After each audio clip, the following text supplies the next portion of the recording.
नमस्कार। चलिए आज एक्सपर्ट्स की ट्रेडिंग कॉल्स को डिकोड करते हैं और देखते हैं कि उनसे हमारे लिए क्या एक्शनेबल इनसाइट्स निकल कर आती हैं। तो आज हम क्या क्या देखने वाले हैं। सबसे पहले मेटल स्टॉक्स पर बात करेंगे, फिर देखेंगे पावर सेक्टर में क्या मौके बन रहे हैं। इसके बाद ट्रेडिंग और इन्वेस्टिंग का फर्क समझेंगे, प्रॉफिट कैसे लिया जाता है इसकी कला सीखेंगे और आखिर में कुछ जबरदस्त ब्रेकआउट कॉल्स पर भी नजर डालेंगे। चलिए शुरुआत करते हैं मेटल सेक्टर से। यहाँ दो बड़े नाम हैं जो एक्सपर्ट्स के रडार पर हैं, टाटा स्टील और सेल। और क्यों? क्योंकि यहाँ फ्रेश एंट्री के मौके दिख रहे हैं। अच्छा, अब आते हैं सीधे नंबर्स पर।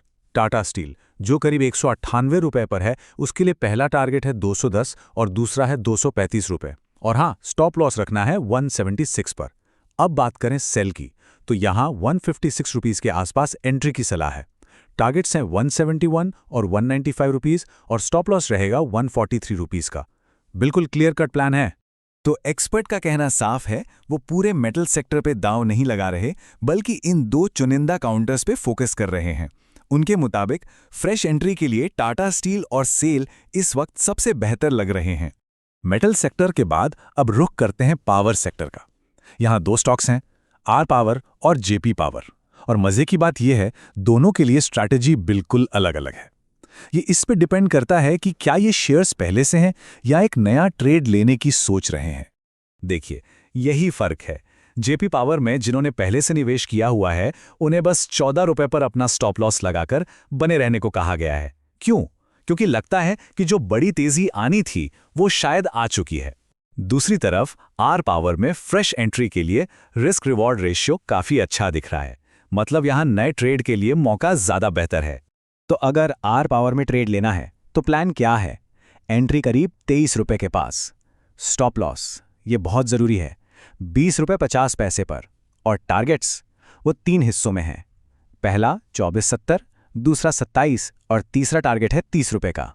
अच्छा, अभी हमने देखा कि कैसे एक ही सेक्टर के दो स्टॉक्स के लिए अलग अलग स्ट्रैटेजी है। ये हमें एक बहुत ही ज़रूरी सवाल पर लाता है, एक ट्रेडर और एक इन्वेस्टर की सोच में आखिर क्या फर्क होता है। चलिए इसे जियो फाइनेंशियल के केस स्टडी से समझते हैं। ये स्लाइड ये कमाल की है। एक ही स्टॉक जियो फाइनेंशियल्स, लेकिन दो बिल्कुल अलग रास्ते।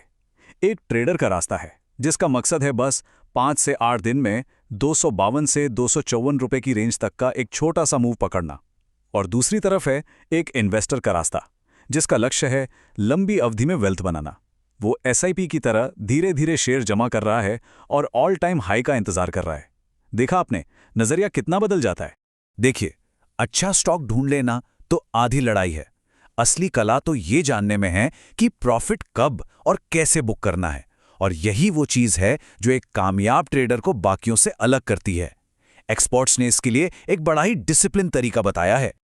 और इस कला का एक बहुत ही पावरफुल टूल है ट्रेलिंग स्टॉप लॉस। अब ये क्या है? सिंपल शब्दों में, ये एक ऐसा स्टॉप लॉस है जो कीमत के साथ साथ ऊपर चढ़ता जाता है।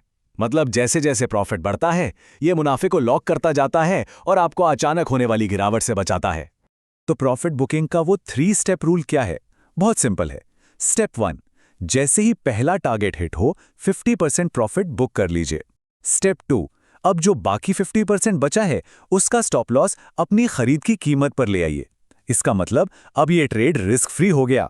और स्टेप 3, अब आराम से बैठिए और बाकी पोजीशन को दूसरे टारगेट के लिए होल्ड कीजिए। अब डरने की कोई बात ही नहीं है। और इसके पीछे का लॉजिक, जैसा कि कहा गया है, आधा पैसा आपकी जेब में, अगर बाकी आधा चला भी गया तो आपके घर से कुछ नहीं जाता। मतलब एक बार प्रॉफिट में आ गए तो उस ट्रेड को लॉस में नहीं जाने देना है। ये गोल्डन रूल है। आधा प्रॉफिट बुक करने के बाद ट्रेड बिल्कुल टेंशन फ्री हो जाता है। बात यहीं खत्म नहीं होती। डिस्कशन में कुछ और भी स्टॉक्स का जिक्र आया जहां ब्रेकआउट की संभावना दिख रही है। चलिए एक नजर उन पर भी डाल लेते हैं। ये देखिए, ये हैं रैपिड फायर कॉल्स। सबसे मजेदार बात केआरएन हीट एक्सचेंजर की रही, जिसने शो के दौरान ही अपना पहला टारगेट 925 का हिट कर दिया। वाओ! इसके अलावा एक्यूटस केमिकल्स, गोदावरी पावर और कार्ट्रिज टेक पर भी फ्रेश कॉल्स हैं, जिनके टारगेट और स्टॉप लॉस आप देख सकते हैं। तो इन सारी बातों का निचोड़ क्या है?